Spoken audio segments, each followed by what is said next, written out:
दुर्गा सप्तशती का दूसरा अध्याय। कैसे हुआ माँ दुर्गा का जन्म, महिषासुर का अंत। जय माता दी।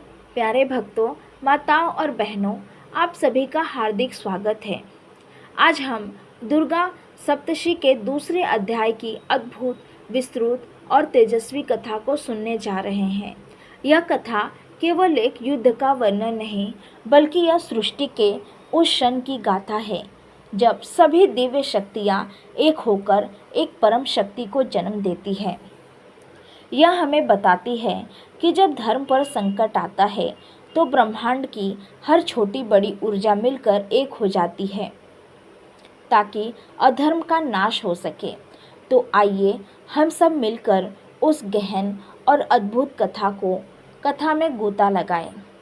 यह बात उस समय की है जब सृष्टि में महिषासुर नामक एक अत्यंत शक्तिशाली और क्रूर राक्षस का राज चल रहा था। उसने अपनी कठोर तपस्या से ब्रह्मा जी को प्रश्न करके यह वरदान प्राप्त कर लिया था कि कोई भी पुरुष, चाहे वह देवता हो या दानव, उसका वध नहीं कर सकता। इस वरदान के अहंकार में वो इतना क्रूर हो गया कि उसने तीनों लोकों पर अधिकार कर लिया। उसके अत्याचारों से देवतागण त्राही त्राही कर रहे थे। उसने स्वर्गलोक पर आक्रमण कर दिया और इंद्र को उनके सिंहासन से हटाकर खुद इंद्र बन बैठा। महिषासुर ने सभी देवताओं को उनके स्थान से निकाल दिया, उनके यज्ञों का भाग छीन लिया और उनके सारे अधिकार समाप्त कर दिए। देवतागण अपने अपने स्थानों से निष्कासित होकर पृथ्वी पर मनुष्यों की तरफ रहने को मजबूर हो गए। वे बहुत दुखी, असहाय और भयभीत थे। वे लगातार सोच रहे थे कि इस संकट से कैसे मुक्ति मिलेगी, क्योंकि कोई भी पुरुष उस असुर का सामना नहीं कर सकता था। महिषासुर का अहंकार इतना बढ़ गया था कि वह देवताओं को हर पल अपमानित करता था। उसकी गर्जनाएं स्वर्गलोक से लेकर पृथ्वीलोक तक गूंजती थी। उसने धर्म के सारे नियमों को तोड़ दिया था और चारों ओर केवल अधर्म और अत्याचार का ही बोलबाला था। ऐसा लग रहा था मानो धर्म का सूर्य अस्त हो गया हो और चारों ओर केवल अंधकार ही अंधकार हो। जब उनका दुख असहनीय हो गया और उन्हें कोई उपाय नहीं सूझा, तो सभी देवतागण, जिनकी आंखों में निराशा और अपमान के आंसू थे, मिलकर ब्रह्मा जी के पास गए। ब्रह्मा जी ने उनकी व्यथा सुनी और उन्हें भगवान शिव और भगवान विष्णु के पास चलने का सुझाव दिया। सभी देवता ब्रह्मा जी के साथ भगवान शिव और भगवान विष्णु के पास पहुँचे। उन्होंने अपनी सारी व्यथा सुनाई और बताया कि महिषासुर ने किस तरह उनके अधिकारों को छीन लिया है और उन्हें अपमानित किया है। देवताओं की दीनहीन दशा देखकर भगवान शिव और भगवान विष्णु को अत्यंत क्रोध आया। उनका क्रोध इतना भयंकर था कि उनके मुखमंडल से एक अत्यंत तेजस्वी क्रोध से भरी हुई आशा निकली। भगवान ब्रह्मा, इंद्र और अन्य सभी देवताओं के मुख से भी ऐसी ही तेज की किरणें निकलने लगी।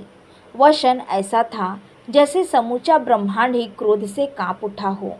यह तेज इतना शक्तिशाली था कि सभी देवताओं के शरीर से निकलने वाली आभा एक ही स्थान पर एकत्रित होने लगी। भगवान विष्णु के शांत नीले प्रकाश से एक तेज निकला। भगवान शिव के तीसरे नेत्र से एक भयंकर लाल प्रकाश निकला और ब्रह्मा जी के मुख से एक अग्नि की तरह पीला प्रकाश निकला। इसके साथ ही इंद्र के व्रज से बिजली की तरह प्रकाश निकला, वायुदेव से हवा की तरह और अग्निदेव से ज्वालाओं की तरह। यह ऊर्जा इतनी प्रचंड थी कि यह एक विशाल अग्नि के समान पर्वत का रूप धारण कर लिया। यह तेज केवल देवताओं के क्रोध से उत्पन्न नहीं हुआ था, बल्कि यह उनकी शक्ति, ज्ञान, तपस्या और भक्ति का सार था। यह सभी देवताओं के सामूहिक ऊर्जा का एक साथ मिलकर उत्पन्न हुआ तेज था। इस तेज के माध्यम से एक परम तेजस्वी, अत्यंत सुंदर और भयंकर शक्ति का प्रकट हुआ। उनका मुख भगवान शिव के तेज से बना था, उनकी भुजाएं भगवान विष्णु के तेज से बनी थी, उनका धड़ भगवान ब्रह्मा के तेज से बना था और उनके केश यमराज के तेज से बने थे। इसी तरह उनके शरीर का एक एक अंग सभी देवताओं की शक्ति से निर्मित हुआ था। यह कोई साधारण देवी नहीं थी, बल्कि यह सभी देवताओं की शक्ति का साकार रूप थी, जिनका जन्म ही धर्म की रक्षा के लिए हुआ था। उनका रूप ऐसा था कि वे एक साथ शांत भी थी और अत्यंत भयंकर भी।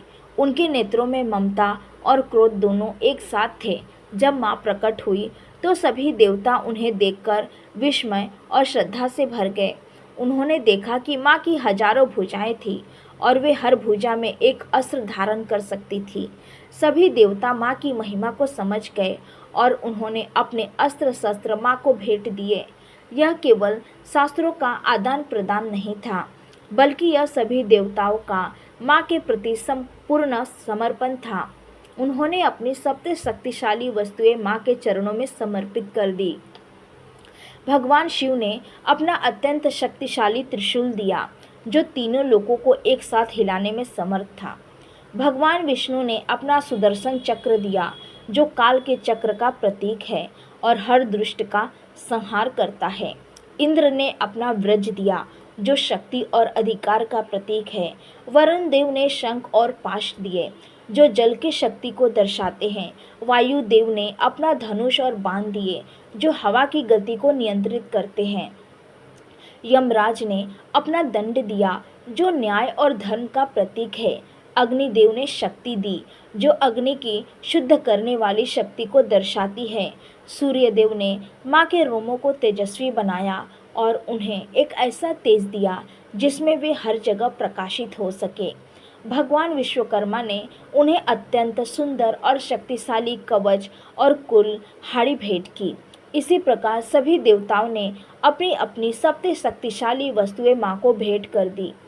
जब माँ दुर्गा ने सभी देवताओं द्वारा दिए गए अस्त्र और शस्त्रों को धारण किया तो वे एक साथ गरज उठी।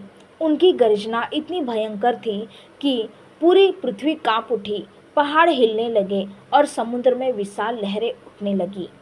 वह गर्जना पूरे ब्रह्मांड में गूंजने लगी, जिससे तीनों लोक हिल गए। उस गर्जना से ऐसा लग रहा था मानो सृष्टि अपने मूल आधार से हिल गई हो। महिषासुर के राक्षस सैनिक और स्वयं महिषासुर भी इस गर्जना को सुनकर हैरान हो गए।